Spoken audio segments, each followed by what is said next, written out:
2 రోజుల క్రితం గుంటూరు రైల్లో మహిళా కోచ్లో మహిళపై అత్యాచారానికి పాల్పడ్డటువంటి దుండగుడు తాజాగా దొరికాడు. దీనికి సంబంధించిన బిగ్ అప్డేట్ కూడా వచ్చింది. దానికంటే ముందు బిగ్ అప్డేట్ ఒకసారి చూద్దాం. హైదరాబాద్ మొత్తంలో ఉన్నటువంటి బెస్ట్ ప్రాపర్టీస్ అన్నిటిని కూడా ఒకే వేదికపైకి తీసుకువస్తుంది సుమన్ టీవీ. అక్టోబర్ 18, 19వ తేదీన హెచ్ఐసిసి నోవోటల్లో జరిగే సుమన్ టీవీ ప్రాపర్టీ ఎక్స్పోలో best flats, villas, open plots Deepavali offers and డిస్కౌంట్స్తో అందుబాటులో ఉంటాయి. మీరు విజిట్ చేసి ప్రతి గంటకి ఒక గోల్డ్ కాయిన్ గెలుచుకునేటువంటి ఛాన్స్ కూడా ఉంది.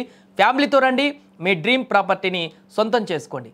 రైట్, ఇక వార్తలోకి వెళ్తే రైలు ప్రయాణికుల పైన అఘాయిత్యం చేసినటువంటి కేసులో రైల్వే పోలీసులు నిందితుడిని అరెస్టు చేశారు. తాజాగా 4 రోజుల క్రితం సంత్రాగచ్చి చర్లపల్లి స్పెషల్ రైలులో జరిగినటువంటి ఈ దారుణం తెలుగు రాష్ట్రాలలో సంచలనంగా మారింది. ఈ ఘటనపైన సికింద్రాబాద్లో కేసు నమోదైంది. సాంకేతిక ఆధారాలను ముఖ్యంగా సీసీ కెమెరా ఫుటేజ్ను ఉపయోగించి గుంటూరు రైల్వే పోలీసులు నిందితుడిని చాకచక్యంగా పట్టుకున్నారు. నిందితుడిని సత్తెనపల్లికి చెందినటువంటి జొన్నలగడ్డ రాజారావుగా పోలీసులు గుర్తించినట్టుగా తెలుస్తోంది.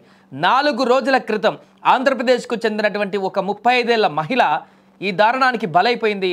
సోమవారం ఆమె రాజమహేంద్రవరం రైల్వే స్టేషన్లో సంత్రగాచి స్పెషల్ రైల్లోని మహిళా బోగిలో ఎక్కింది.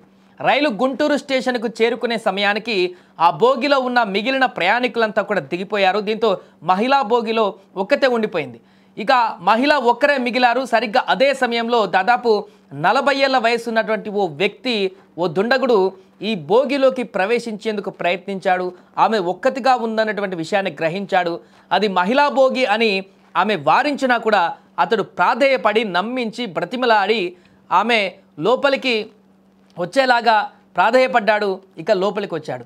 లోపలికి వచ్చిన కొద్దిసేపటికే ఆ వ్యక్తి బోగి తలుపును మూసేశాడు.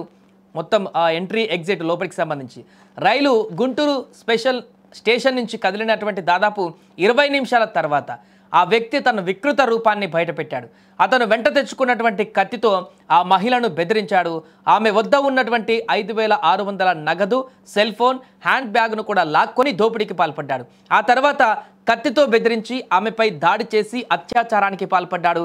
ఈ దారుణం పూర్తయిన తర్వాత రైలు పెదకూరపాడు స్టేషన్కు చేరుకుంటుండగా నిందితుడు కిందకి దిగి పారిపోయాడు.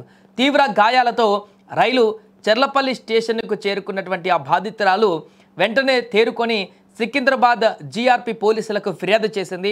పోలీసులు కేసు నమోదు చేసి దానిని నడికుడి జీఆర్పీ పోలీసులకు బదిలీ చేశారు ఆ కేసుని. ఇక ఆ తర్వాత దర్యాప్తు కొనసాగించారు. ఈ కేసును పోలీసులు ఛాలెంజింగ్గా తీసుకున్నారు.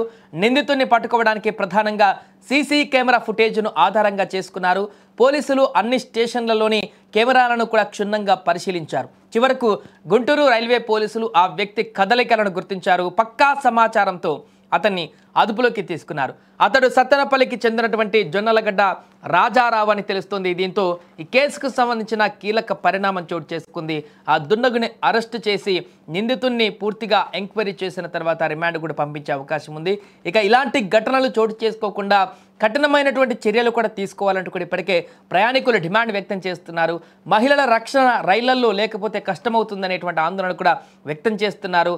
ఈ నేపథ్యంలోనే స్టేషన్ల వద్ద అదేవిధంగా రైల్లో గస్తీ కాసేటువంటి పోలీసుల సంఖ్య కూడా మరింత పెంచాలంటూ కూడా డిమాండ్ చేస్తున్నారు.